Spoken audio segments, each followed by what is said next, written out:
Hello student, आज अपन एक chapter start करेंगे, रासायनिक बंधन, केमिकल बॉन्डिंग। केमिस्ट्री का मैं कहूँ सबसे इम्पोर्टेंट चैप्टर है रासायनिक बंधन। पूरी केमिस्ट्री का सबसे इम्पोर्टेंट चैप्टर है रासायनिक बंधन, केमिकल बॉन्डिंग। इस चैप्टर में से डायरेक्ट भी बहुत सारे क्वेश्चन पूछे जाते हैं एग्जाम में। जेई मेंस की बात करें तो 2 से 3 क्वेश्चन आते हैं केमिकल बॉन्डिंग से डायरेक्ट। जेई एडवांस में 4-5 क्वेश्चन तक आते हैं। अगर आप लास्ट 10 ईयर के क्वेश्चंस देखोगे जेई मेंस में, तो रासायनिक बंधन में से 23 क्वेश्चन आए हैं लास्ट 10 ईयर में। तो एवरेज पर ईयर 2.3 क्वेश्चन आ रहे हैं। और जेई एडवांस की बात करोगे तो लास्ट 10 ईयर में करीब 57 क्वेश्चन आ रहे हैं। 57 क्वेश्चन आए, यानी पर ईयर 5.7 क्वेश्चन आ रहे हैं। तो इतना इम्पोर्टेंट चैप्टर है ये। इस चैप्टर से डायरेक्ट भी बहुत क्वेश्चन पूछे जाते हैं, और इस चैप्टर को समझने के बाद आगे और केमिस्ट्री के चैप्टर भी समझ में आते हैं, क्योंकि इसमें आप सारी बातें, बेसिक बातें जो हैं वो सीख जाते हैं। किसके बारे में? कंपाउंड्स के बारे में, केमिकल कंपाउंड्स के बारे में। अगर मैं बात करूं तो पूरी जैसे कार्बनिक रसायन, इनऑर्गेनिक केमिस्ट्री, तो केमिकल बॉन्डिंग समझ लोगे तभी आएगी आगे समझ में। ऑर्गेनिक केमिस्ट्री जैसे आप पढ़ोगे, कार्बनिक रसायन, वो तभी समझ में आएगा जब पूरी आपको अच्छे से क्या समझ में आ जाएगी, केमिकल बॉन्डिंग। तो काफ़ी इम्पोर्टेंट और काफ़ी अच्छा चैप्टर है, बहुत मज़ेदार चैप्टर है। ठीक है, तो सबसे पहला क्वेश्चन तो यही उठता है कि रासायनिक बंध क्या है।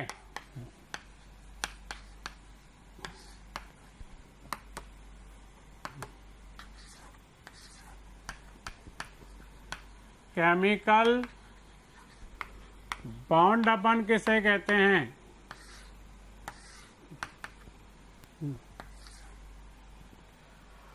रासायनिक बंध किसे कहते हैं? जैसे मैं यहाँ पर बात करूँ, जैसे मैंने ये हाइड्रोजन और हाइड्रोजन एटम ले लिए, ये मैंने यहाँ पर एक लाइन के द्वारा लिख दिए। ठीक है, यहाँ मैंने सोडियम यानी Na+ और Cl- ले लिया, और यहाँ मैंने ये 2 हीलियम के एटम ले लिए। बताओ इनमें कौन से यहाँ पर आपको एग्जाम्पल दिख रहे हैं, कौन से ये 3 उदाहरणों में से उदाहरण हैं जिनमें रासायनिक बंध है? यहाँ पर देखो, ये दोनों हाइड्रोजन परमाणु एक बंध के द्वारा जुड़े हुए हैं। इतना मजबूत बंध है इनमें, इतना मजबूत आकर्षण बल है कि एक दूसरे को बांधे हुए हैं, इनको भागने नहीं देगा यहाँ से। यहाँ सोडियम और इन क्लोराइड आयन में Na+ और Cl- में भी इतना स्ट्रॉन्ग आकर्षण बल है कि एक दूसरे को भागने नहीं देगा, ये बांध के रखेगा, बांध के रखे। लेकिन यहाँ पर इन दोनों में आकर्षण बल तो है, लेकिन इनको बांध के नहीं रख पाएगा। ये चाहे तो दोनों यहाँ से आसानी से भाग सकते हैं। तो इनमें आकर्षण बल तो है, लेकिन ये इनको बांध के नहीं रख पा रहा, तो ये रासायनिक बंध नहीं है। यानी कहने का मतलब है कि 2 या 2 से अधिक परमाणु या आयनों में लगने वाला आकर्षण बल, अब आकर्षण बल तो मैंने कहा यहाँ भी है, लगने वाला आकर्षण बल जो दोनों परमाणुओं को या आयनों को एक दूसरे से बांध के रखता है, क्योंकि बंधन का मतलब तो ये हुआ, बंध या बंधन का मतलब जो बांध के रखे। ठीक है, तो 2 या 2 से अधिक परमाणुओं के बीच या 2 या 2 से अधिक आयनों के बीच लगने वाला आकर्षण बल जो एक दूसरे को उनको बांध के रखता है, उसे अपन रासायनिक बंध कहते हैं। ठीक है, तो क्या डेफिनेशन होगी रासायनिक बंध की? 2 या 2 से अधिक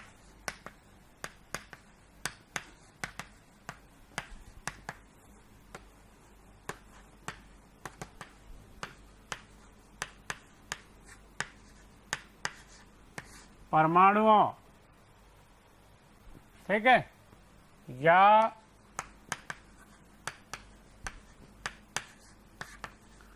आयनों के मध्य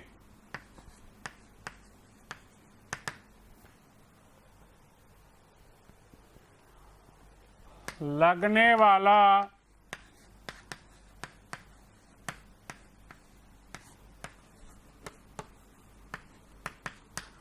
आकर्षण बल जो उनको क्या करता है, बांधे रखता है, बांध कर रखता है,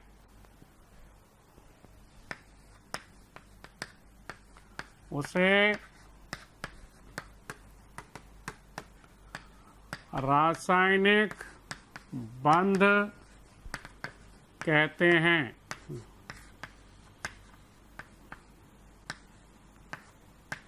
ठीक है, तो सभी जो आकर्षण बल लगेंगे वो रासायनिक बंध नहीं होंगे। यहाँ आकर्षण बल तो लगेगा इनके बीच में, लेकिन वो उतना मजबूत नहीं है कि इनको बांध के रखे। ये दुर्बल आकर्षण बल है। तो सभी आकर्षण बल रासायनिक बंध नहीं होते। वही आकर्षण बल रासायनिक बंध कहलाएंगे जो दो परमाणुओं को आपस में क्या करेंगे, बांध के रखेंगे। मैं आगे आपको बताऊंगा, इनका जब वर्गीकरण बताऊंगा तब। ठीक है, अब क्या कारण है कि कोई परमाणु रासायनिक बंध बनाते हैं? ये तो एक प्रकृति का नियम है कि हर कोई क्या चाहता है, स्थायित्व, स्टेबिलिटी। परमाणु हो या कोई भी और प्रजाति हो, मनुष्य हो, सब लोग क्या चाहते हैं, स्टेबिलिटी, स्थायित्व चाहते हैं। तो परमाणु भी ये चाहते हैं प्रकृति में कि भाई हम स्थायी हो जाएं। तो वो स्थायित्व प्राप्त करने के लिए रासायनिक बंध बनाते हैं। तो क्यों बनाते हैं परमाणु रासायनिक बंध? परमाणु यानी एटम स्थायित्व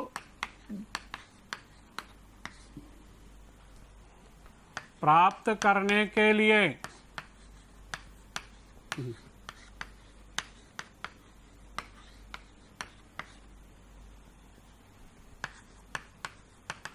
रासायनिक बंध बनाते हैं। ठीक है, तो क्या करते हैं परमाणु, स्थायित्व प्राप्त करने के लिए रासायनिक बंध बनाते हैं। अब ये परमाणु स्थायित्व कितने प्रकार से प्राप्त कर सकते हैं? ये परमाणु कितने प्रकार से स्थायित्व प्राप्त करते हैं? दो प्रकार से स्थायित्व प्राप्त कर सकते हैं ये। तो परमाणु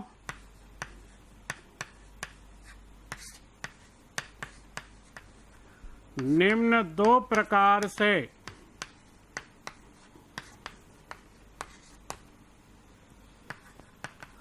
स्थायित्व प्राप्त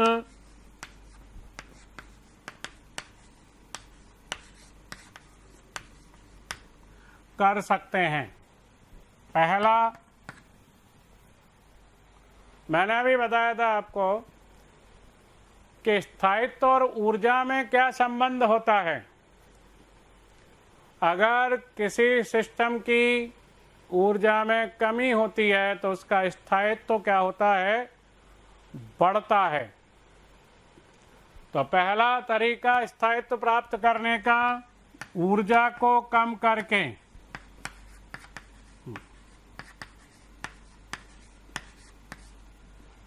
ये पहला तरीका जिसके द्वारा स्थायित्व प्राप्त कर सकते हैं। ये कैसे कर सकते हैं? अपनी ऊर्जा को कम करके।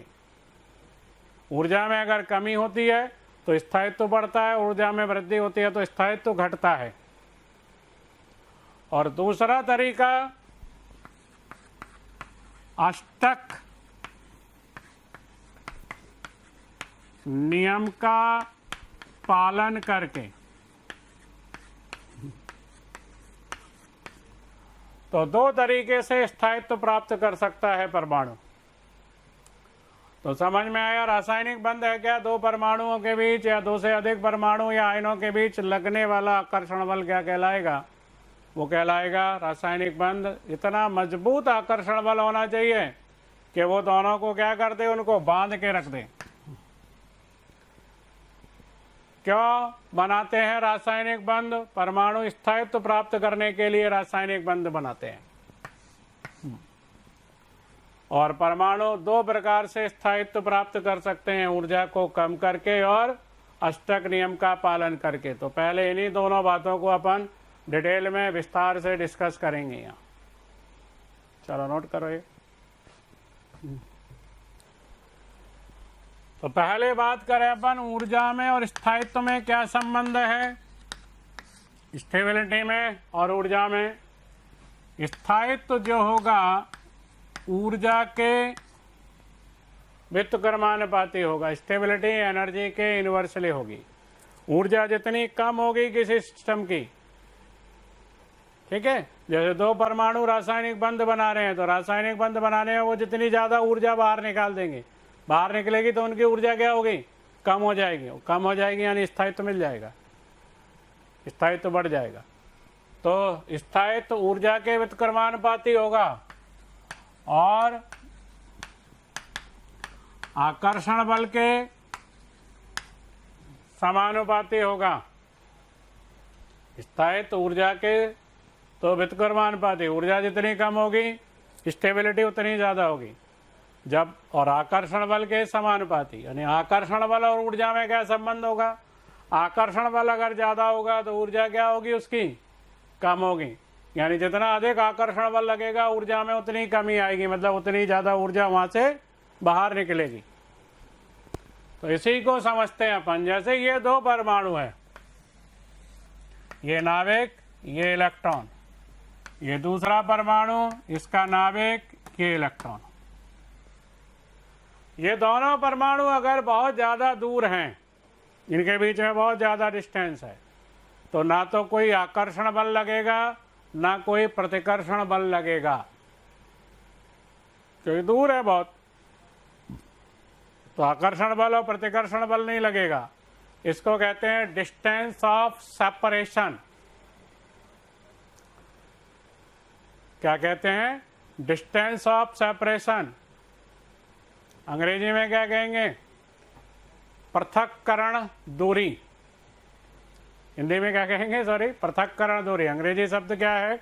Distance of separation. तो यहां पर जैसे ये दोनों बहुत दूर हैं, तो ना तो इनके बीच में क्या लगेगा? कोई आकर्षण बल नहीं लगेगा और ना ही कोई इनके बीच में प्रतिकर्षण बल लगेगा। तो इस दूरी को क्या कहेंगे जब ये दोनों बल नहीं लगेंगे? तो डिस्टेंस ऑफ, अंग्रेजी शब्द है, सेपरेशन।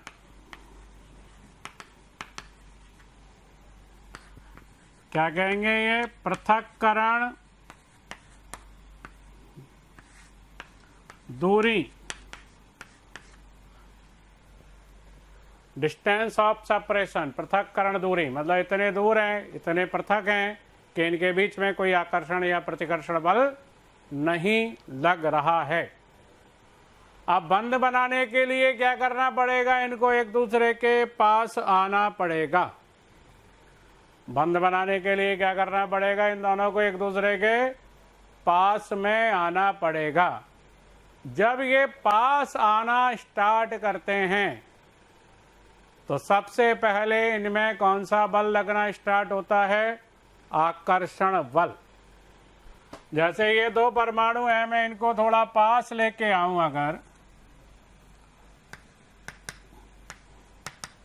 तो पास लेके आऊंगा तो क्या होगा? इसके नाभिक और इस इलेक्ट्रॉन में आकर्षण बल और इस इलेक्ट्रॉन और इस नाभिक में आकर्षण बल लगना स्टार्ट होगा। तो पहले जब मैं पास लेना, सॉरी, ये दोनों परमाणु जब पास आएंगे बंध बनाने के लिए, पास आना स्टार्ट करेंगे, तो सबसे पहले कौन सा बल लगना स्टार्ट होगा इन दोनों में? आकर्षण बल, फोर्स ऑफ अट्रैक्शन। अभी प्रतिकर्षण बल नहीं लगेगा,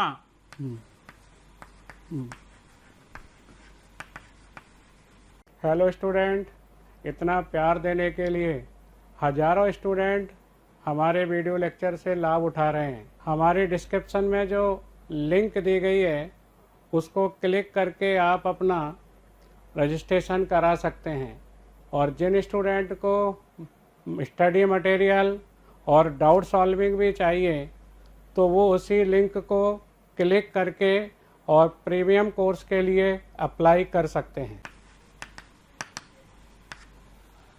तो सबसे पहले इनके बीच में फोर्स ऑफ अट्रैक्शन लगना स्टार्ट होगा।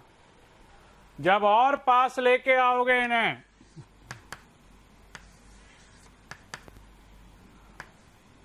तो इनमें दोनों बल लगना स्टार्ट होंगे। अब कौन कौन से?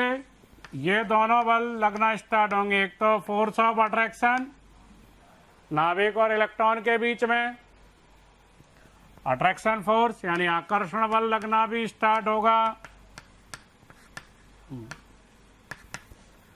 और अब प्रतिकर्षण बल लगना भी स्टार्ट होगा। रिपल्सन फोर्स किन में लगेगा? इलेक्ट्रॉन इलेक्ट्रॉन में और नाभिक नाभिक में। तो ये दो बल लगना स्टार्ट होंगे जब ज्यादा पास लाओगे। और एक अवस्था ऐसी आएगी जब आकर्षण और प्रतिकर्षण बल बराबर हो जाएंगे। उसको कहेंगे अपन, कौन सी अवस्था आ गई? इक्विलिब्रियम, साम्य अवस्था आ जाएगी। और उसी जगह पर इनके बीच में अधिकतम आकर्षण बल होगा और वहीं पर इनके बीच में क्या बनेगा? रासायनिक बंध का निर्माण होगा। वहीं पर इनकी ऊर्जा सबसे कम होगी जब आकर्षण और प्रतिकर्षण बल क्या हो जाएंगे? बराबर। तो जब बहुत ज़्यादा पास आ जाएंगे ये देखो, ये थोड़ा एक दूसरे के अंदर भी इलेक्ट्रॉन बादल चले गए, ऑर्बिटल ने अतिव्यापन कर लिया, ऐसा कहते हैं। तो यहां पर इन दोनों के बीच की दूरी सबसे कम होगी और यहां पर आकर्षण बल किसके बराबर हो जाएगा? प्रतिकर्षण बल के।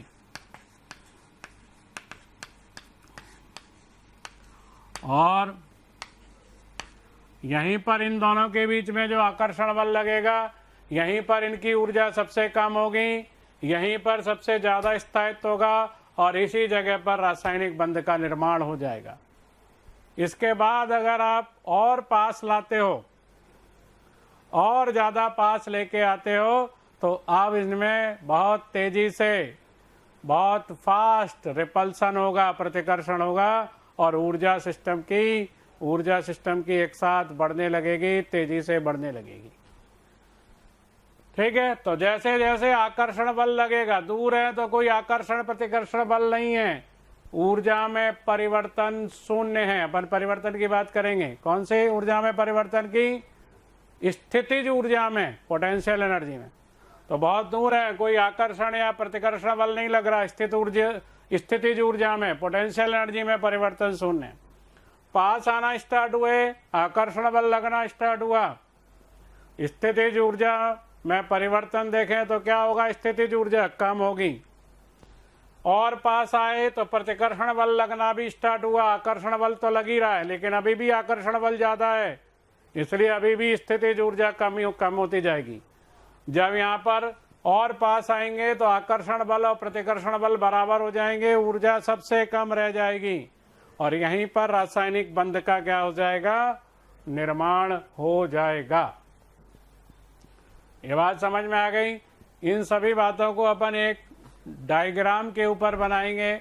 इसके लिए एक आरेख बनाएंगे, एक चित्र बनाएंगे, एक डायग्राम बनाएंगे, एक ग्राफ बनाएंगे। उसको कहते हैं स्थितिज ऊर्जा वक्र। किसके लिए? रासायनिक बंध के निर्माण के लिए।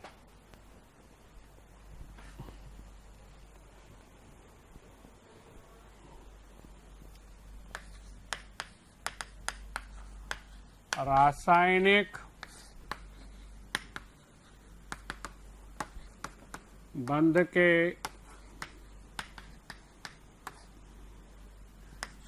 निर्माण के लिए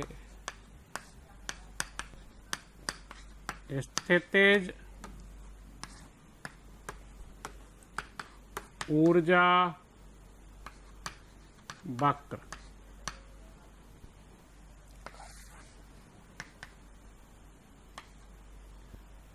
ठीक है, रासायनिक बंध का निर्माण होगा तो स्थितिज ऊर्जा में कैसे परिवर्तन होगा उसे अपन एक ग्राफ के द्वारा बताते हैं। तो मैं क्या करता हूँ, ग्राफ पर यहाँ पर इस एक्सिस पर तो ले लेता हूँ स्थितिज ऊर्जा में परिवर्तन, और इधर क्या ले लेता हूँ मैं, उनके बीच की दूरी। तो यहाँ चेंज इन पोटेंशियल एनर्जी, और यहाँ पर मैंने क्या ले लिया, इनके बीच की दूरी, परमाणुओं के बीच की दूरी, नाविकों के बीच की दूरी। पहले मैंने मान लिया कि इनको बहुत दूर रखा है मैंने, तब स्थितिज ऊर्जा में जो परिवर्तन है उसे मैंने मान लिया 0 है। कब है 0? जब ये दो परमाणु बहुत दूर हैं, डिस्टेंस ऑफ सेपरेशन पर है। यहाँ पर ये डिस्टेंस ऑफ सेपरेशन पर है, तो इनके बीच में ना कोई आकर्षण बल लगेगा ना कोई प्रतिकर्षण बल। स्थितिज ऊर्जा में परिवर्तन क्या होगा, चेंज इन पोटेंशियल एनर्जी 0। तो ये स्थिति को यहाँ बता देंगे। अब इनको पास लेके आएंगे थोड़ा, ये फर्स्ट कंडीशन हो गई यहाँ, और ये सेकंड कंडीशन में आ गए, पास आ रहे हैं। पास आ रहे हैं तो क्या होगा, आकर्षण बल लगना स्टार्ट होगा। स्थितिज ऊर्जा में क्या हो जाएगी, कमी होने शुरू हो जाएगी। और यहां पर मैंने मान लिया कि इनके बीच में ये रासायनिक बंध बन गया। ये नाविकों के बीच की दूरी है, अंतर्नाव की दूरी। यहां पर रासायनिक बंध बन जाएगा, और इस जगह पर इनकी ऊर्जा क्या होगी, सबसे कम होगी है।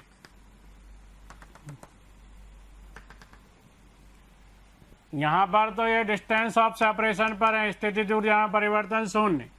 पास ला रहे हैं, स्थितिज ऊर्जा में कमी हो रही है क्योंकि आकर्षण बल ज्यादा है। तो इस कर्व पर अपन यहां से यहां तक अभी क्या कंसीडर करेंगे, आकर्षण बल, फोर्स ऑफ अट्रैक्शन, वो ज्यादा है किससे, प्रतिकर्षण बल से।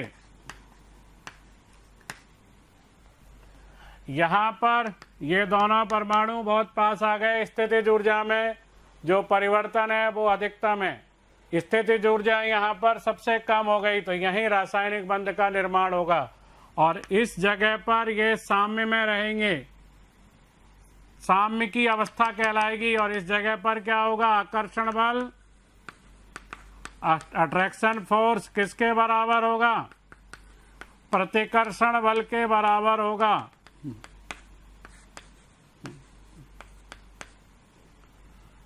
और इस पॉइंट के बाद या इस स्थिति के बाद अगर आप और पास लाते हो तो तेजी से प्रतिकर्षण बल बढ़ेगा, जिससे इसकी ऊर्जा क्या होगा, तेजी से बढ़ जाएगी इसकी ऊर्जा। ऐसे चला जाएगा ये कर्व। तो इस कर्व पर ये बंध निर्माण को कौन सा कर्व बता रहा है, ये वाला बॉन्ड फॉर्मेशन को ये बता रहा है, ये नहीं बता रहा। तो यहां पर अब क्या हो गया, यहां पर आकर्षण बल पर कौन डोमिनेट कर जाएगा, प्रतिकर्षण बल।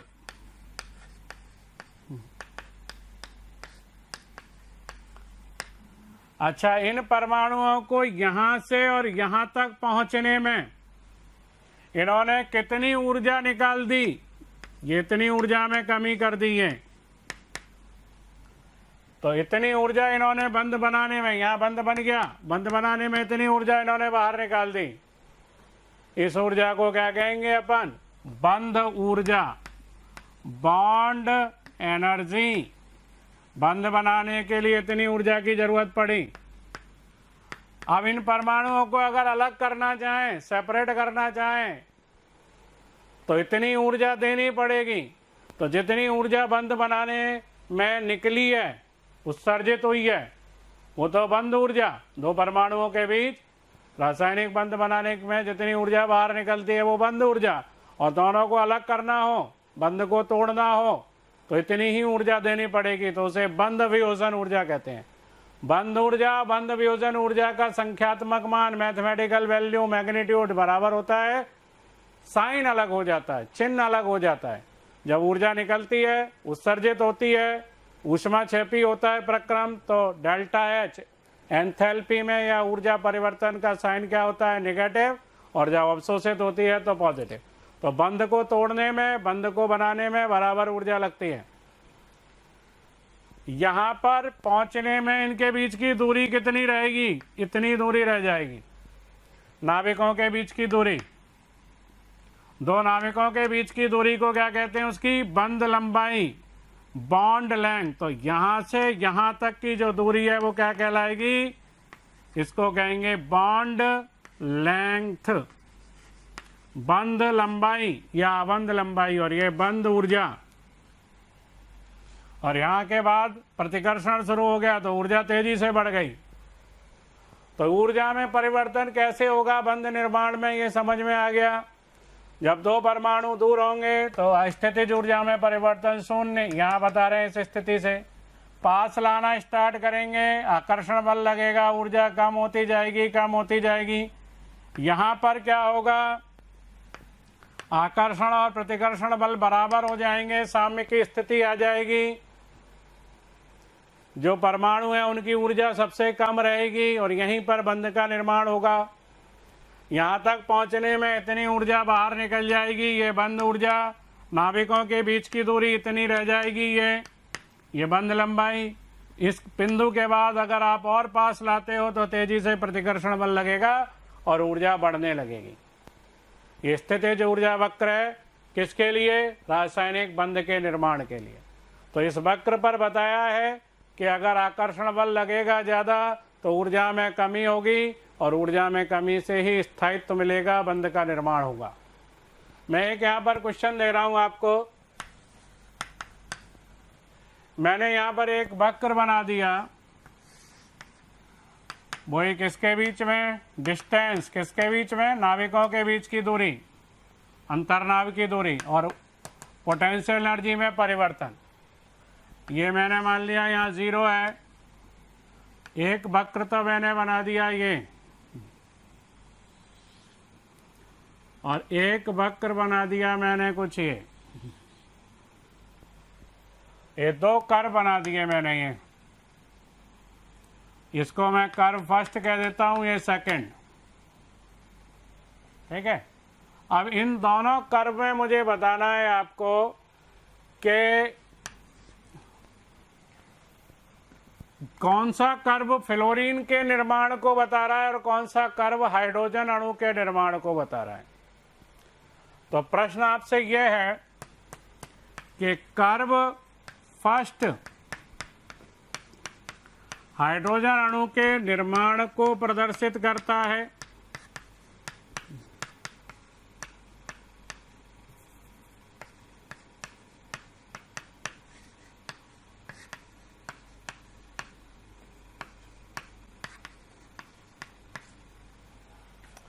दूसरा कर्व फर्स्ट फ्लोरीन के निर्माण को प्रदर्शित करता है, फ्लोरीन अणु के। फिर कर्व सेकंड ये हाइड्रोजन के निर्माण को प्रदर्शित करता है, और एक कर्व सेकंड फ्लोरीन के निर्माण को प्रदर्शित करता है। तो यहां देखो, इन दोनों को समझने के लिए पहले अपन देखें ये क्या चीज है, ये बंध लंबाई है, और ये क्या है, बंध ऊर्जा। यहां इसकी ये बंध लंबाई है और ये क्या है, यहां इसकी बंध ऊर्जा है। तो कर्व फर्स्ट में अगर अपन देखें,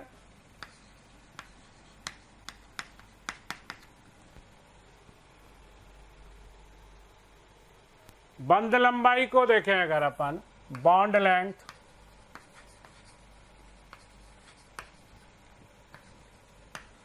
तो कर्व फर्स्ट की बंध लंबाई ये है और सेकंड की बंध लंबाई ये है। तो कर्व फर्स्ट में बंध लंबाई कम है और कर्व सेकंड में बंध लंबाई ज्यादा है। और बॉन्ड एनर्जी, प्यारे बच्चों, हमें रोज हजारों की संख्या में ऐसी रिक्वेस्ट आ रही हैं कि सर इस टॉपिक का वीडियो बना करके डालें, सर इसे समझाएं। तो इसके लिए आपसे रिक्वेस्ट है कि आप हमारे YouTube चैनल को सब्सक्राइब करें और हमारे बेल आइकन को भी हिट करें ताकि आपसे कोई भी नोटिफिकेशन छूटे नहीं। हम ऐसा इसलिए कह रहे हैं कि बच्चे जिस टॉपिक की डिमांड कर रहे हैं उन टॉपिक से रिलेटेड वीडियो लेक्चर हमने पहले से ही डाल रखे हैं। आप हमारी साइट पर जाएं और उन वीडियो को आप आसानी से देख सकते हैं। तो कर्व फर्स्ट की बॉन्ड एनर्जी ज़्यादा है और कर्व सेकंड की बॉन्ड एनर्जी कम है। ये फर्स्ट की बॉन्ड एनर्जी ये है ज़्यादा है और सेकंड की कम है। तो हाइड्रोजन अणु की बंध लंबाई देखो, बॉन्ड लेंथ, हाइड्रोजन हाइड्रोजन और फ्लोरीन फ्लोरीन। परमाणु आकार बताओ, हाइड्रोजन फ्लोरीन में किसका बड़ा होता है? फ्लोरीन का परमाणु आकार बड़ा होता है। हाइड्रोजन तो एक ऐसा परमाणु है पूरी आवर्त सारणी का जिसका आकार सबसे छोटा है। तो बॉन्ड लेंथ यहाँ पर किसकी ज्यादा होगी, हाइड्रोजन की या फ्लोरीन की? फ्लोरीन की। तो बंध ऊर्जा किसकी ज्यादा होगी? जिसकी बंध लंबाई कम होगी वो नाभिक पास रहेंगे, उनमें आकर्षण बल भी ज्यादा लगेगा, उनकी बंध ऊर्जा ज्यादा होगी। तो हाइड्रोजन की बंध लंबाई कम है तो हाइड्रोजन की बंध ऊर्जा ज्यादा होगी। फ्लोरीन की बंध लंबाई ज्यादा है, फ्लोरीन फ्लोरीन बंध की बंध ऊर्जा कम होगी। तो बंध लंबाई कम है किसकी? हाइड्रोजन हाइड्रोजन की। तो बंध ऊर्जा ज्यादा होगी। तो कौन सा कर्व है जिसकी बंध लंबाई कम है? फर्स्ट कर्व में बंध लंबाई कम है, बंध ऊर्जा ज्यादा है। तो फर्स्ट कर्व किसके निर्माण को बताएगा? हाइड्रोजन के, फ्लोरीन के निर्माण को नहीं बताएगा। और सेकंड कर्व में देखो बंध लंबाई ज्यादा है, बंध ऊर्जा कम है। तो बंध लंबाई ज्यादा और बंध ऊर्जा कम है तो ये निर्माण ये कर्व किसके निर्माण को बताएगा? Second curve. तो ये फ्लोरीन के निर्माण को बताएगा। तो आंसर हो जाएगा इसका फर्स्ट एंड फोर्थ। ठीक है, चलो नोट करो। तो किसी परमाणु द्वारा रासायनिक बंध क्यों बनाया जाता है? स्थायित्व प्राप्त करने के लिए। और स्थायित्व तो दो तरीके से प्राप्त करता है वो, एक तो ऊर्जा में कमी करके और दूसरा अपने अष्टक को पूरा करके। तो ऊर्जा में कमी कैसे होती है? जब दो परमाणु पास आते हैं रासायनिक बंध बनाने के लिए तो उनमें आकर्षण बल लगता है, प्रतिकर्षण बल भी लगना शुरू होता है, लेकिन आकर्षण बल ज़्यादा होने से ऊर्जा में कमी हो जाती है। अब अपन पढ़ेंगे इसमें दूसरा जो कारण है जिसके लिए रासायनिक बंध बनाता है वो है अष्टक नियम।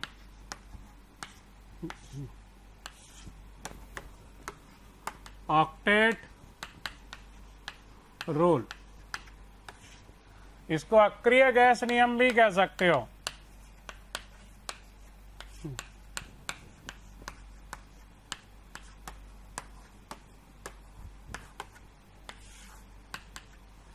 यह अक्रिय गैस नियम भी कहलाता है। क्या है जानते ही हो जैसे। तो इसमें बताया गया कि जिस तरह से अक्रिय गैसों के बाहरी कोश में या संयोजी कोश में 8 इलेक्ट्रॉन होते हैं। क्या होता है? अक्रिय गैस या निष्क्रिय गैसों के संयोजी कोश में 8 इलेक्ट्रॉन होते हैं, हीलियम को छोड़ दो। तो इसमें बताया गया कि 8 इलेक्ट्रॉन होने के कारण उनका विन्यास स्थायी होता है। क्या होता है? 8 इलेक्ट्रॉन होने के कारण उनका विन्यास स्थायी होता है और इसीलिए वो रासायनिक बंध नहीं बनाते, रासायनिक क्रियाओं में भाग नहीं लेते हैं। इसके लिए भी एक रीजन दिया हुआ है एनसीईआरटी बुक में, कि उसमें कहा है कि क्यों स्थायी विन्यास हो जाता है। इसमें कहा गया है कि 8 इलेक्ट्रॉन जो होते हैं वो एक घन के 8 कोनों पर रहते हैं। अब भाई कोनों पर रहने से क्या होगा? इलेक्ट्रॉन घन के 8 कोनों पर रखने से क्या होगा, कैसे विन्यास स्थायी हो जाएगा, कैसे स्थायित्व मिल जाएगा। तो इसको समझाया है कि जब ये 8 कोनों पर आ गए तो इसमें एक तरह की क्या आ गई, सममिति। सममिति मतलब इसको कहीं से भी आप 2 बराबर भागों में बांट सकते हो, इसको सममिति बोलते हैं। तो एक तरह से सममिति आ गई, और सममिति आ जाने से उसमें कहा है एनसीईआरटी में ये स्थायी हो गया। और कहीं से भी एक इलेक्ट्रॉन हटा दो, 2 इलेक्ट्रॉन हटा दो, तो सममिति डिस्टर्ब हो जाएगी। और जैसे ही सममिति डिस्टर्ब होगी, 8 से कम इलेक्ट्रॉन कर दोगे, विन्यास अस्थायी हो जाएगा, और ऐसे तत्व रासायनिक बंध बनाने लगेंगे, रासायनिक क्रिया करने लगेंगे। तो क्या कहा कि अक्रिय गैसों के संयोजी कोष में 8 इलेक्ट्रॉन होने के कारण उनका विन्यास स्थायी होता है और वो रासायनिक बंध नहीं बनाते। अन्य तत्वों के संयोजी कोष में 8 से कम इलेक्ट्रॉन होते हैं, इसलिए उनका विन्यास अस्थायी होता है, और वो अपना स्थायित्व प्राप्त करने के लिए, वो अपने संयोजी कोष में 8 इलेक्ट्रॉन करने के लिए क्या करते हैं, रासायनिक बंध बनाते हैं। क्या करते हैं, वो रासायनिक बंध बनाते हैं, रासायनिक क्रिया करते हैं। जैसे उदाहरण आपने देखे होंगे, सोडियम का उदाहरण देते हैं, सोडियम क्लोराइड का बनना। सोडियम का विन्यास 2, 8, 1, पहले एक इलेक्ट्रॉन त्याग कर यह स्थायी विन्यास प्राप्त कर लेता है। क्लोरीन 2, 8, 7, ये एक इलेक्ट्रॉन ग्रहण करके ये भी स्थायी विन्यास प्राप्त कर लेता है। दोनों धनायन और ऋणायन पास आते हैं तो इनमें क्या लगता है, आकर्षण बल, और आकर्षण बल के द्वारा ये NaCl बना लेते हैं। ऐसे ही क्लोरीन का अणु का बनना देखो, Cl2। क्लोरीन के संयोजी कोष में कितने इलेक्ट्रॉन होते हैं, 7। ये 7 इलेक्ट्रॉन को मैंने इसके संकेत के चारों तरफ डॉट से बना दिया। इसको क्या कहते हैं, लुईस डॉट संकेत। क्या कहलाता है ये, लुईस डॉट संकेत, लुईस डॉट सिंबल। दूसरा क्लोरीन आएगा इसके पास, दोनों क्लोरीन एक एक इलेक्ट्रॉन का साझा कर लेंगे। दूसरे क्लोरीन के इलेक्ट्रॉन को मैं क्रॉस से बता देता हूं, और साझा करके ये भी अष्टक पूरा कर लेगा और ये भी अपना अष्टक क्या कर लेगा, पूरा कर लेगा। तो ये क्यों रासायनिक बंध बना रहे हैं सोडियम क्लोरीन, इस नियम के अनुसार अष्टक को पूरा करने के लिए। लेकिन अष्टक पूरा करने से ज़्यादा ज़रूरी है ऊर्जा में कमी करना। अष्टक पूरा हो या ना हो, जब रासायनिक बंध बनेगा ऊर्जा में जरूर कमी होगी। रासायनिक बंध का बनना ऊष्माक्षेपी प्रक्रम होगा और उसी से स्थायित्व मिलेगा। अष्टक से जरूरी नहीं है स्थायित्व मिले, पर फिर भी कुछ तत्व इसका पालन करते हैं, कुछ यौगिक इसका पालन करते हैं, इसलिए अपन पढ़ लेते हैं। तो अष्टक नियम समझ में आ गया। क्या सारे ही यौगिक, क्या सारे ही कंपाउंडों में जो तत्व हैं, जो परमाणु हैं, वो अष्टक नियम का पालन करते हैं? नहीं, ऐसा नहीं है। सारे यौगिक अष्टक नियम का पालन नहीं करते, तो वो अष्टक नियम की क्या कहलाती हैं, सीमाएं। ठीक है, वो अष्टक नियम की क्या कहलाती हैं, सीमाएं कहलाती हैं। तो अष्टक नियम तो समझ में आ गया कि भाई अक्रिय गैसों के संयोजी कोष में 8 इलेक्ट्रॉन है, उनका विन्यास इसलिए स्थायी है, इसलिए वो रासायनिक क्रिया नहीं करते। बाकी तत्वों के संयोजी कोष में 8 से कम इलेक्ट्रॉन है, इसलिए उनका विन्यास स्थायी नहीं है, इसलिए वो रासायनिक क्रिया करते हैं, इसलिए वो रासायनिक बंध बनाते हैं। ठीक है, और ये अष्टक 8 इलेक्ट्रॉन होने से कैसे स्थायित्व आ जाता है, एक घन के 8 कोने पर इसमें कहा एनसीईआरटी में ये इलेक्ट्रॉन रहते हैं, इसलिए सम्मिति आ जाती है, विन्यास स्थायी होता है। ठीक है, सही है कि गलत है, इसके बारे में अपन कुछ कमेंट नहीं करेंगे।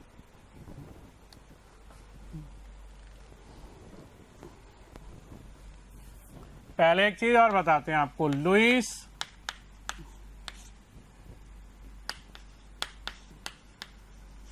बिंदुकित यानी डॉट संकेत,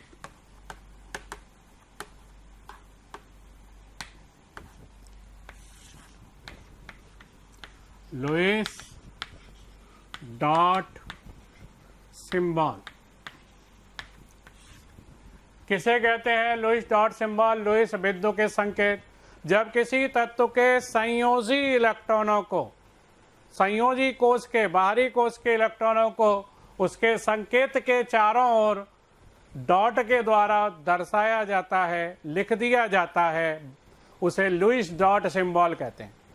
क्या कहते हैं उसको? Lewis dot symbol. जैसे प्रथम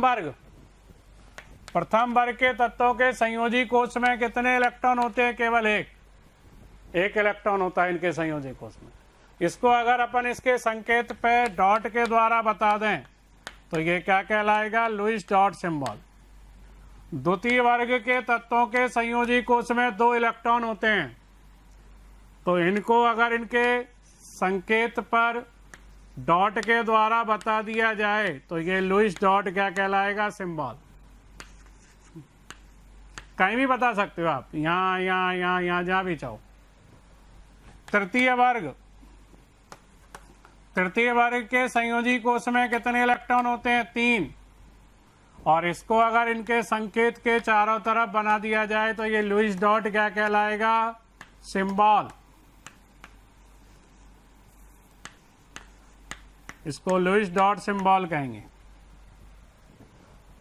चौथे वर्ग के फोर्थ वर्ग के, सॉरी ये 13 है, ये 14 है, और मैंडलीफ में ये 4th है और ये 4th ये है, सॉरी ये 3rd है, ये 4th है। ये 14 वर्ग के संयोजी कोश में कितने इलेक्ट्रॉन होते हैं? 4। इनको इसके संकेत के चारों ओर डॉट से बता देंगे तो ये क्या कहलाएगा? लुईस डॉट सिंबल कहलाएगा। इसी तरह समूह 15 के तत्वों के संयोजी कोश में कितने इलेक्ट्रॉन होते हैं? 5। इनको इसके संकेत के चारों तरफ डॉट से बता देंगे तो ये लुईस डॉट सिंबल कहलाएगा। समूह 16 के संयोजी कोश में कितने इलेक्ट्रॉन होते हैं? 6। इसको संकेत पर इसके संकेत के चारों ओर डॉट से बता देंगे तो ये लुईस डॉट सिंबल कहलाएगा। समूह 17 के संयोजी कोश में कितने इलेक्ट्रॉन होते हैं? 7। इनको इनके संकेत के चारों तरफ डॉट से बता दोगे, ये लुईस डॉट सिंबल कहलाएगा। 1 2 3 4 5 6 7, 2 3 4 5 6 7। और समूह 18 के तत्वों के संयोजी कोश में कितने इलेक्ट्रॉन होते हैं? 8। इनको इनके संकेत के चारों तरफ डॉट से बता दोगे तो ये क्या कहलाएगा? Lewis dot symbol. तो ये संयोजी इलेक्ट्रॉन भी आपको याद रखना है, लुईस डॉट सिंबल किसका कैसा बनेगा ये भी याद रखना है। ठीक है। अगर आपको हमारे वीडियो पसंद आए तो उन्हें लाइक और शेयर ज़रूर करें ताकि वे ज़्यादा से ज़्यादा ज़रूरतमंद बच्चों तक या स्टूडेंट तक पहुंच सकें। आपके स्नेह और प्यार को देखकर हमारी मोशन की पूरी टीम बहुत ही मोटिवेटेड है और हम प्रयास कर रहे हैं आपके लिए और अच्छे से अच्छे वीडियो बना सकें। अगला अष्टक नियम की सीमाएं।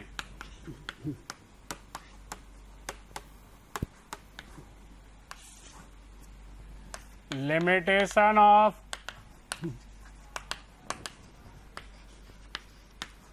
Octet rule. तो ये मैंने कहा था कि भाई कोई ज़रूरी नहीं है कि सारे कंपाउंड ऑक्टेट रूल को फॉलो करें। ये कोई ज़रूरी नहीं है सारे कंपाउंड ऑक्टेट रूल को फॉलो करें। फिर भी वो बन कैसे जाते हैं? तो मैंने कहा कि स्थायित्व तो कोई ज़रूरी नहीं है कि अष्टक पूरा करने से ही आए। स्थायित्व तो ऊर्जा में कमी से आता है, क्योंकि बंध जब बनता है तो ऊर्जा में कमी होती है, ऊष्माक्षेपी प्रक्रम होता है, वो ज़्यादा जरूरी शर्त है इससे। तो इसलिए बहुत सारे कंपाउंड ऐसे देखे गए हैं जो अष्टक नियम का पालन नहीं करते फिर भी बनते हैं, तो वो ऑक्टेट रूल की लिमिटेशन कहलाएंगे। इन कंपाउंडों को अपन अलग अलग वर्गों में अलग अलग प्रकारों में बांट लेते हैं। तो पहले इलेक्ट्रॉन न्यून यौगिक या निम्न संयोजी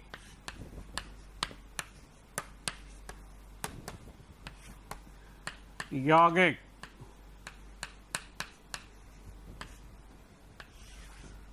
इलेक्ट्रॉन न्यून या निम्न संयोजी, इनको अंग्रेजी में इलेक्ट्रॉन डेफिशिएंट, और इनको अंग्रेजी में क्या कहते हैं, निम्न संयोजी को हाइपोवैलेंट।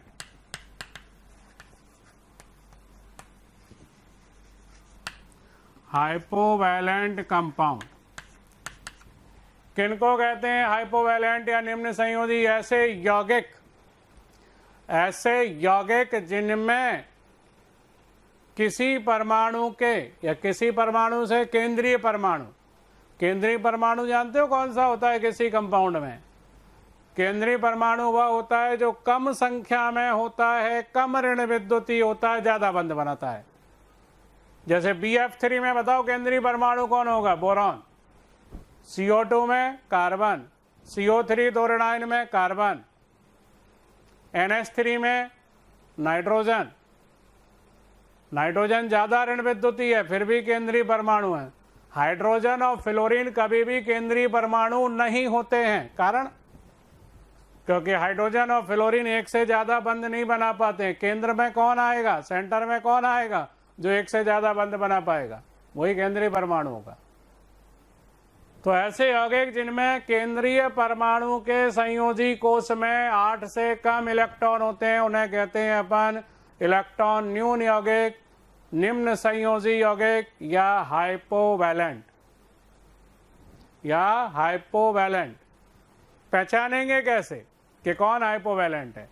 तो पहचानने के लिए क्या करेंगे, जो भी आपको कंपाउंड दिया है उसके सेंट्रल एटम में देखेंगे संयोजी कोश में कितने इलेक्ट्रॉन हैं।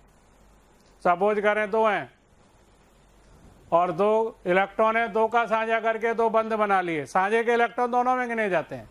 तो 2 इलेक्ट्रॉन है, 2 का बंध बना लिया तो साझे कर लिया। साझे के इलेक्ट्रॉन भी काउंट कर लो तो कितने हो गए? 2 और 2 4। अभी भी अष्टक पूरा नहीं हुआ, इलेक्ट्रॉन न्यून और निम्न संयोजी रहेगा। सपोज करें किसी के संयोजी कोश में 3 इलेक्ट्रॉन है, 3 का साझा कर लिया, 3 और 3 कितने हो गए? 6। साझे के भी गिन लो तो अभी भी अष्टक पूरा नहीं हुआ, 8 से कम इलेक्ट्रॉन है, निम्न संयोजी यौगिक होगा। तो उदाहरण देखो इसके, बेरिलियम के सहसंयोजी यौगिक। बेरिलियम के संयोजी कोश में 2 इलेक्ट्रॉन होते हैं। चलो मैं 2 डॉट से बता देता हूं। और जैसे 2 फ्लोरीन से ये साझा कर ले एक इलेक्ट्रॉन का, ये फ्लोरीन के इलेक्ट्रॉन आ गए तो ये फ्लोरीन के पास 3 इलेक्ट्रॉन युग्म कैसे बचेंगे? बिना साझे के। बेरिलियम में देखो कितने इलेक्ट्रॉन हो गए ये, चलो दोनों को काउंट कर लो, 2 और 2 4। फ्लोरीन का तो हो गया अष्टक पूरा, लेकिन बेरिलियम का नहीं है, ये इलेक्ट्रॉन न्यून यौगिक है, बेरिलियम का नहीं है अष्टक पूरा। 2 और 2 4 इलेक्ट्रॉन है। ये जो मैंने बनाई है ये संरचना, इसको कहते हैं लुईस डॉट स्ट्रक्चर, लुईस बिंदुकित संरचना कहलाती है। इसमें ये जो इलेक्ट्रॉन है, ये जो बंध बना रहे हैं, ये बंध बनाने वाले इलेक्ट्रॉन युग्म, इनको क्या कहते हैं अपन? बॉन्ड पेयर, बंधी इलेक्ट्रॉन युग्म। और ये जो बंध नहीं बना रहे हैं, ये जो बंध नहीं बना रहे हैं, ये क्या कहलाते हैं? अनाबंधी इलेक्ट्रॉन युग्म, नॉन बॉन्डिंग इलेक्ट्रॉन युग्म। इनको एक नाम और देते हैं, इनको कहते हैं अंग्रेजी में लॉन पेयर। अयुग्मित इलेक्ट्रॉन युग्म को अंग्रेजी में क्या कहते हैं? Lone pair. तो शॉर्ट में लॉन पेयर लिख देते हैं। अब जैसे इस कंपाउंड में पूछा जाए बॉन्ड पेयर कितने हैं, बॉन्ड पेयर कितने हैं? 2, एक ये और एक ये, 2 बॉन्ड पेयर। और लॉन पेयर पूछा जाए किस पर? सेंट्रल एटम पर। इसमें सेंट्रल एटम ये है बेरिलियम, इसके पास कोई ऐसा इलेक्ट्रॉन युग्म है क्या जिसने बंध नहीं बनाया हो? नहीं है। 2 इलेक्ट्रॉन थे, दोनों ने बंध बना लिए संयोजी कोश में।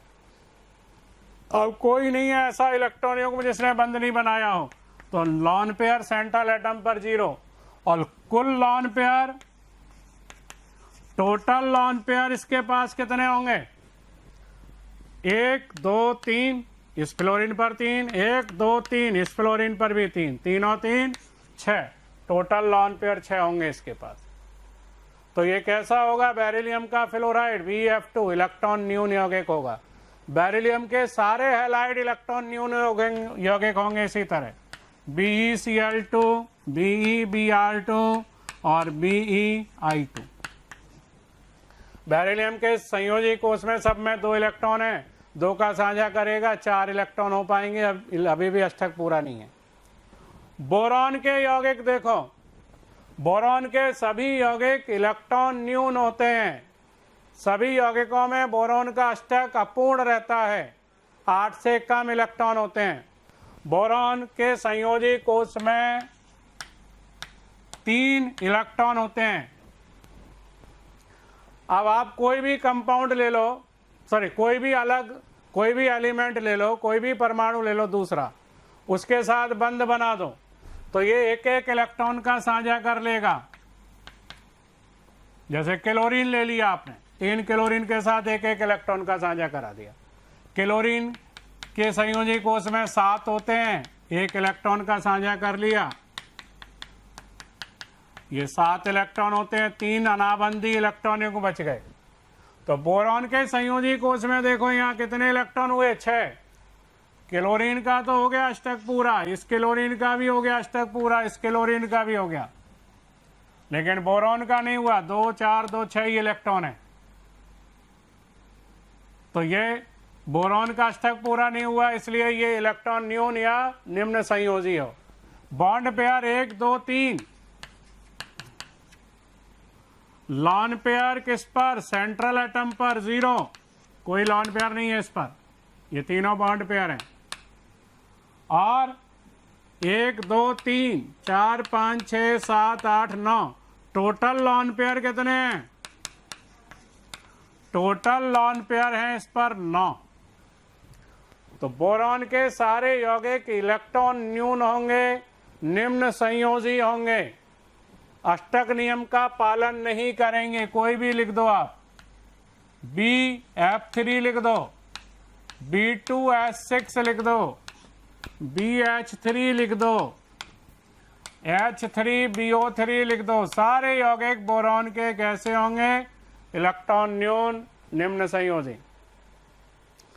एल्यूमिनियम के सहसंयोजी यौगिक देखो, एल्यूमिनियम के chloride, bromide, iodide, AlCl3, AlBr3, AlI3 electron न्यून है, निम्न संयोजी है, अष्टक पूरा नहीं है। एल्यूमिनियम के संयोजी कोष में 3 इलेक्ट्रॉन है, 3 का साझा कर लिया, 6 हो गए, अभी भी अष्टक पूरा नहीं है।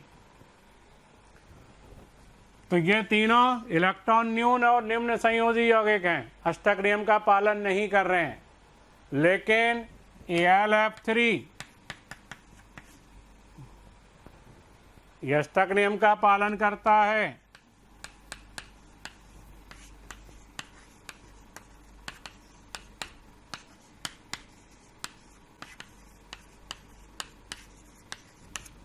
ये इलेक्ट्रॉन न्यून नहीं है, ये निम्न संयोजी नहीं है। क्यों? क्योंकि ये कैसा यौगिक है? आयनिक यौगिक है। आयनिक यौगिक होने से कैसे पालना हो गई अष्टक नियम की? देखो, ये जो बना होगा एल्यूमिनियम फ्लोराइड, वो एल्यूमिनियम 3 धनायन से और किससे बना होगा? 3 फ्लोराइड आयन से। एल्यूमिनियम का देखो अष्टक 2, 8, ये Al3 धनायन का अष्टक पूरा है। फ्लोराइड आयन का देखो 2, 8 अष्टक पूरा है। तो ये एल्यूमिनियम फ्लोराइड आयनिक यौगिक है, एल्यूमिनियम आयन और फ्लोराइड आयन से बना है, इसलिए दोनों के अष्टक पूरे हैं, अष्टक नियम का पालन करेगा। ये अष्टक नियम का सीमा में नहीं आएगा, ये इलेक्ट्रॉन न्यून नहीं होगा, ये निम्न संयोजी नहीं होगा। सोडियम क्लोराइड Na धनायन Cl ऋणायन से बना है, दोनों में देखो संयोजी कोष में अष्टक पूरा, अष्टक नियम का पालन करेगा। तो आपको देखना पड़ेगा सहसंयोजी यौगिक होते हैं, सहसंयोजी यौगिक होते हैं कौन? इलेक्ट्रॉन न्यून यौगिक होते हैं ये, क्योंकि इनमें साझे से बंध बनते हैं और अष्टक पूरा नहीं हो पाता। तो बेरिलियम के, बोरॉन के, एल्यूमिनियम के, गैलियम के सहसंयोजी यौगिक। बेरिलियम मैग्नीशियम भी ले सकते हो, मैग्नीशियम में भी 2 संयोजी इलेक्ट्रॉन है, लेकिन सहसंयोजी यौगिक देखने पड़ेंगे आपको। आयनिक यौगिक में तो अष्टक पूरा हो जाएगा, मैग्नीशियम में कोवैलेंट कंपाउंड देखने पड़ेंगे। ठीक है, तो ये निम्न संयोजी यौगिक है हाइपोवैलेंट या अष्टक नियम का पालन नहीं करते हैं। मैं ज़्यादा इम्पोर्टेंट उदाहरण यही है, ठीक है। बोरॉन के सारे यौगिक सहसंयोजी होते हैं, इसलिए इलेक्ट्रॉन न्यून है। कारण है सहसंयोजी यौगिक होने का, बोरॉन B3 धनायन नहीं बनाता, आयनिक यौगिक नहीं बनाता, क्योंकि बोरॉन की 3 आयनन ऊर्जाओं का योग E1, E2, E3 का योग बहुत ज्यादा होता है। 3 इलेक्ट्रॉन निकाल के B3 धनायन नहीं बना पाता।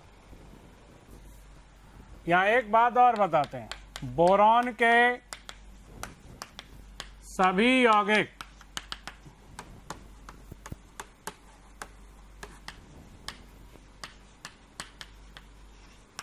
इलेक्ट्रॉन न्यून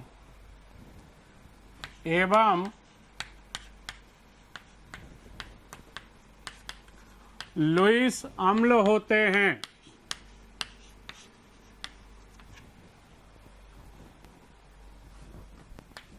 अभी बताते हैं आपको लुईस अम्ल किनको कहते हैं। सभी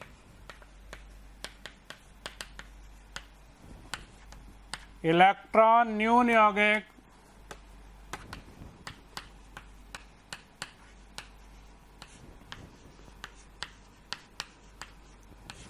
लुईस अम्ल होते हैं।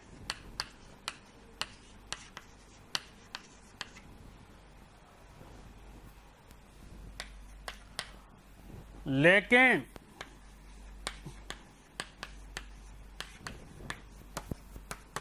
सभी लुईस अम्ल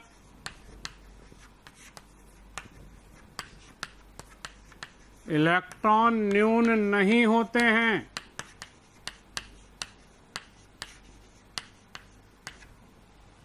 ठीक है, ये क्या चक्कर है, इसको समझते हैं थोड़ा सा। लुईस अम्ल किनको कहते हैं?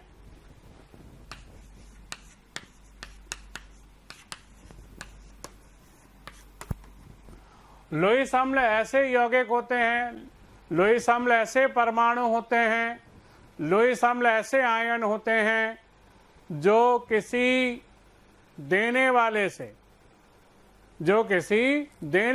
से एक इलेक्ट्रॉन युग्म ग्रहण कर सकते हैं या कर लेते हैं, वो लुईस अम्ल कहलाते हैं। तो लुईस अम्ल कौन होते हैं? इलेक्ट्रॉन युग्म ग्राही, जो इलेक्ट्रॉन युग्म ग्रहण करें वो लुईस अम्ल।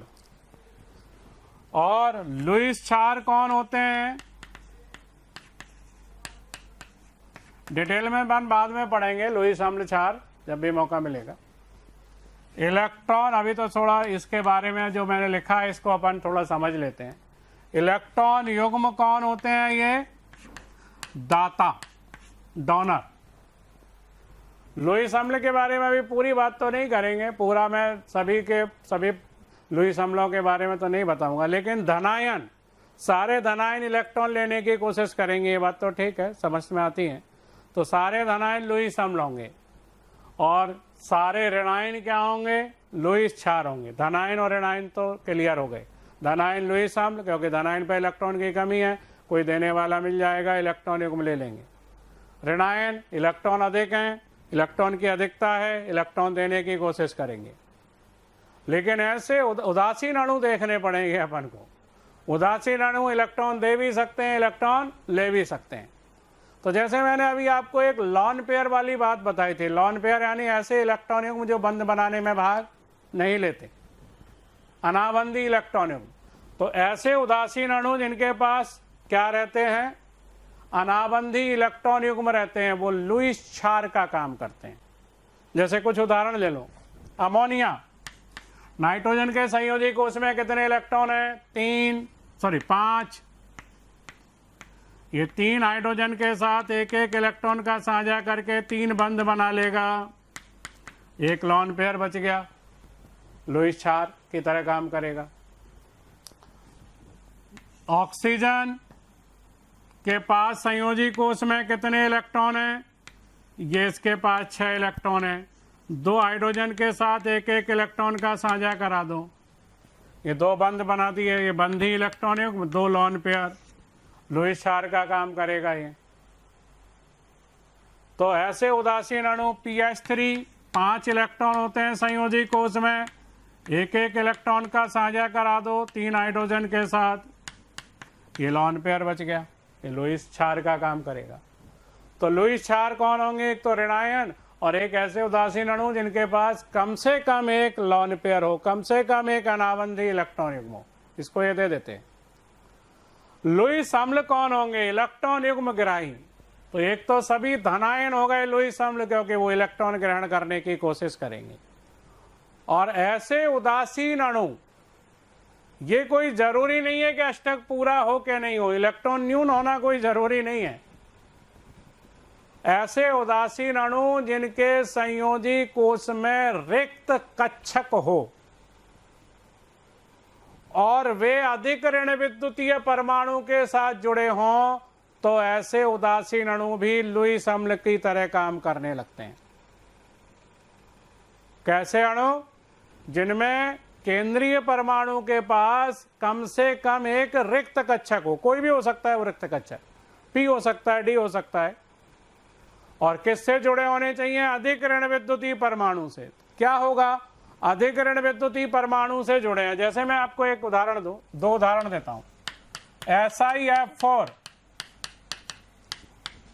और एक PCl5।